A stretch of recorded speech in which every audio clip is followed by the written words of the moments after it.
Bonjour. Alors, vous êtes fidèles à nos rencontres, bravo.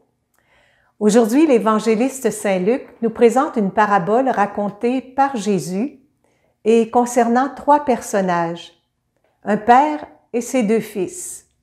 Alors, la voici. Le plus jeune des fils dit à son père, « Père, donne-moi la part d'héritage qui me revient. » On peut dire qu'il a du culot, qu'il est même effronté, ce jeune. Son père est encore vivant et un héritage, ça vient après la mort de quelqu'un normalement. Et on ne le demande pas. Il nous est donné ou légué par la personne qui veut bien nous le remettre. Père, donne-moi. Ça fait froid comme relation entre un fils et son père. Je pense que s'il avait dit papa, il aurait été incapable de formuler sa demande. Mais il l'a fait. Et le plus étonnant, c'est que le père a accepté de partager son héritage. Si l'on recule de quelques années encore, et au temps de Jésus, l'héritage paternel revenait au plus vieux de la famille. Alors ce jeune peut se compter bien chanceux d'avoir sa part. Alors, peu de jours après cette demande, le plus jeune, tout heureux, ramasse tous ses biens et part pour un pays lointain, ni vu ni connu, en se disant qu'il est enfin libre et qu'il va pouvoir profiter de la vie comme il le veut. Mais en peu de temps, il gaspille toute sa fortune en menant une vie de débauche. Avec son argent, il s'achète des amis, fait la fête avec ses amis et des filles, il se paye du luxe et ce qui devait arriver arriva. N'ayant plus d'argent, bien, il n'a plus d'amis. Et comme si ce malheur n'était pas suffisant, à la même période, dans le pays où le jeune a fait de nombreux parties, une grande famine survient. Et notre jeune se trouve en manque de tout. Nourriture, vêtements, logement, amis. Alors, pour survivre, il décide d'aller travailler chez un homme qui l'envoie garder ses cochons. C'est vraiment une honte pour un juif. Et ses conditions de travail sont tellement misérables qu'il voudrait manger ce que mangent les cochons. Alors la faim, le manque, le vide autour de lui l'amène à réfléchir.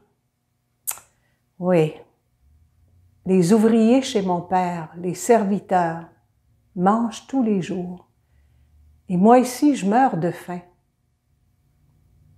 Je vais retourner chez mon père. Je vais lui dire, « Père, j'ai péché contre le ciel et contre toi. Je suis plus digne d'être appelé ton fils à cause de toutes les bêtises que j'ai faites. Mais traite-moi comme un de tes serviteurs. Et au moins, j'aurai de quoi manger. » Alors le jeune commence à prendre conscience qu'il s'est mis les pieds dans les plats, qu'il a fait des mauvais choix. Et en envisageant retourner chez son père, il fait un acte d'humilité bien imparfait parce qu'il ne pense qu'à lui et à son ventre. Une fois sa décision prise, il se met en route, tout guignolou et misérable qu'il a l'air. Son père devait guetter son retour, il l'espérait depuis longtemps, car il reconnaît son enfant alors qu'il est encore très loin. Le père est saisi de pitié pour son enfant. Il sait qu'il est blessé dans son cœur et dans son corps. Et c'est lui, le père, qui court se jeter au cou de son fils en l'embrassant, en le couvrant de baisers, heureux qu'il est de le retrouver enfin.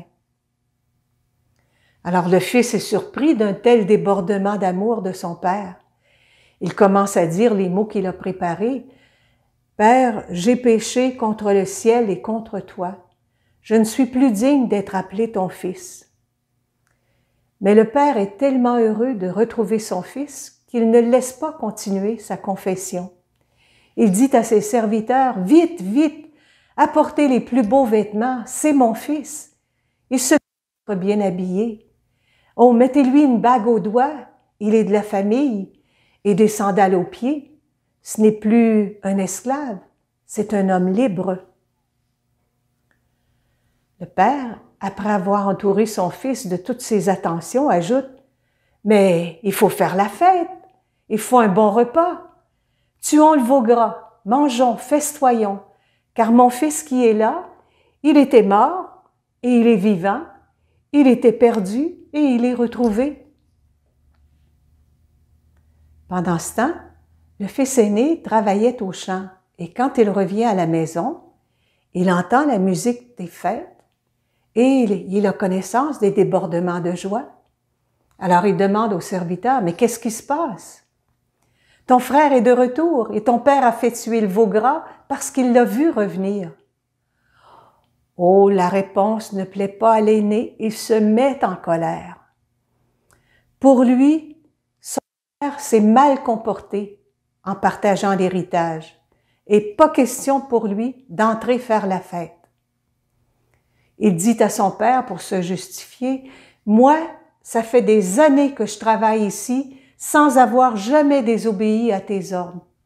Et tu ne m'as jamais donné un chevreau pour fêter avec mes amis. » Oh là là, il calcule bien, le frère aîné, ce qu'il a fait.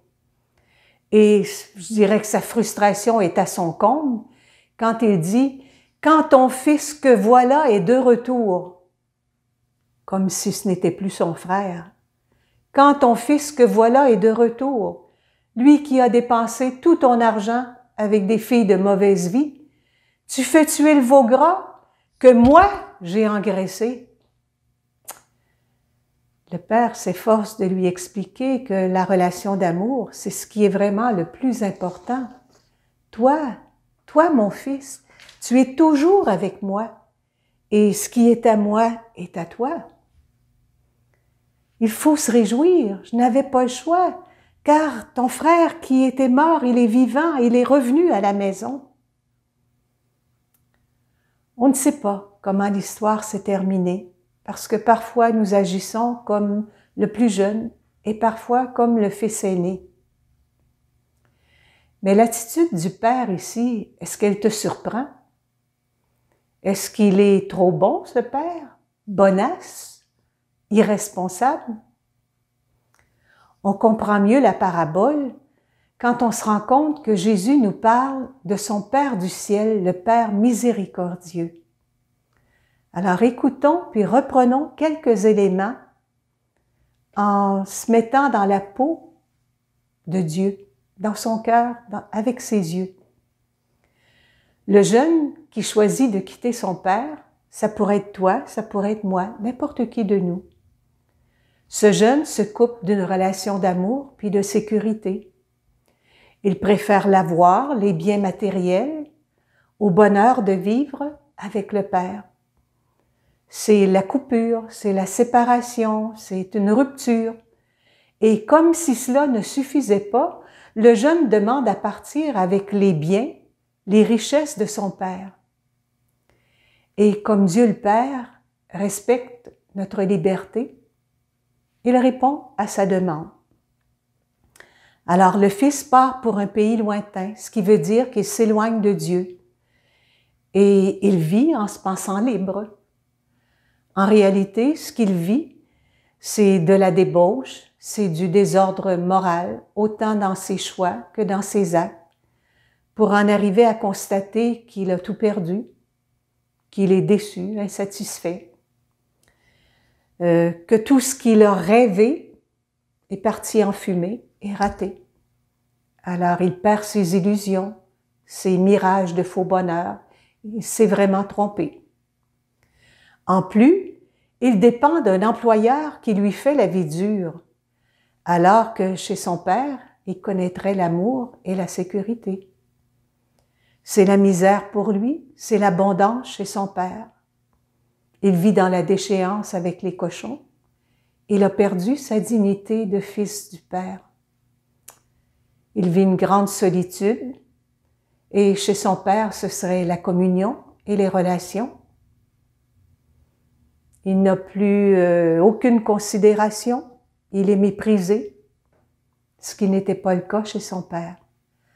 Alors toutes ces pertes, tous ces deuils l'amènent à voir qu'en vivant, en pensant uniquement à lui, puis à ses petits plaisirs passagers, ben, il se retrouve seul devant le vide et le manque de tout. Son ventre crie « J'ai faim ». Son cœur crie « Je suis misérable ». Alors il entre en lui-même. C'est déjà un début de conversion, de retour vers le Père. Pour survivre, une possibilité s'ouvre à lui. Retourner chez son Père, parce qu'il ne veut pas mourir de faim. Oh, son intention n'est pas très droite ni très pure, mais c'est mieux que rien. Puis vient le moment où ce n'est plus un projet ou un désir, une intention, il passe à l'acte, il retourne chez son Père. Alors jusqu'ici, j'ai mis l'accent sur le Fils prodigue. Maintenant, on va mettre le focus sur Dieu le Père miséricordieux. Durant tout ce temps-là, Dieu le Père n'a pas cessé d'attendre ce Fils. Et dès qu'il l'aperçoit, il court se jeter à son cou. C'est l'empressement de l'amour qui se manifeste dans ce geste de tendresse. L'amour, ça ne se raisonne pas, ça ne se calcule pas. C'est gratuité, c'est ouverture. Dieu le Père écoute d'abord son Fils qui lui exprime sa souffrance et il le respecte car il connaît le poids de sa misère. Mais l'heure de la fête est arrivée et la joie s'est faite pour être partagée. Alors rien de trop beau pour témoigner de la joie puis de l'amour qui habite le cœur du Père au retour de l'enfant perdu. Le Père s'empresse de rendre toute sa dignité à son Fils par de beaux vêtements, un anneau au doigt, des sandales aux pieds. Et le repas, la table qui rassemble autour du veau gras, complète la joie des retrouvailles. Mais il y a quand même une ombre au tableau, le Fils aîné.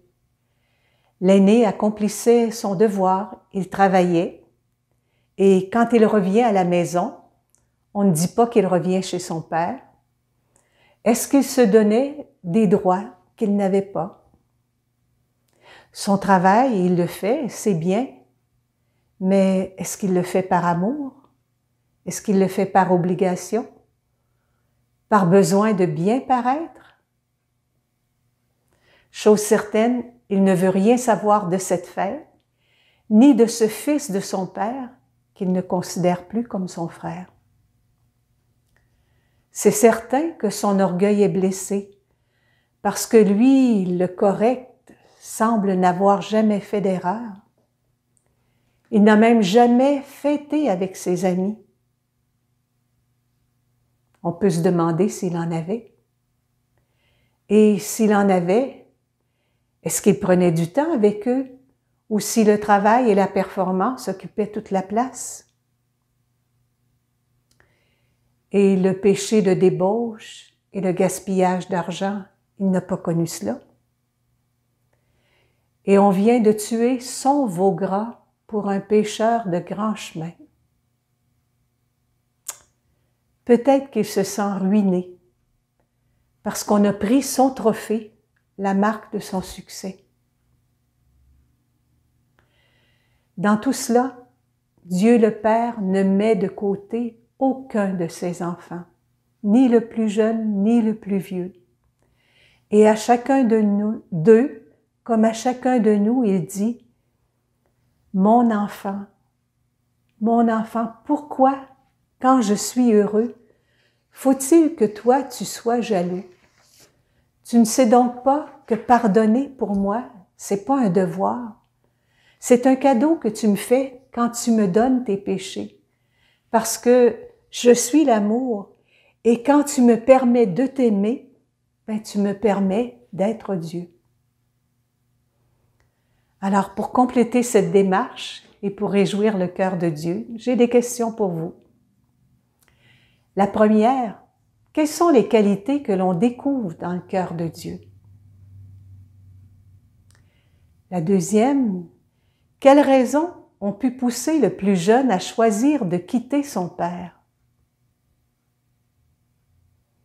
Troisième, quel défaut es-tu capable de deviner chez le grand frère qui ne veut pas pardonner aux plus jeunes? Quatrième, est-ce que tu crois que la fête organisée par le Père était nécessaire? Et pourquoi? Et enfin, dans ta propre vie, à quel moment t'es-tu comporté comme le plus jeune? Et à quel moment t'es-tu comporté comme le plus vieux, l'aîné? Alors, bonne réflexion et n'oublie pas, loin de Dieu, ça sent la mort. Et avec Dieu, c'est la vie. À la prochaine!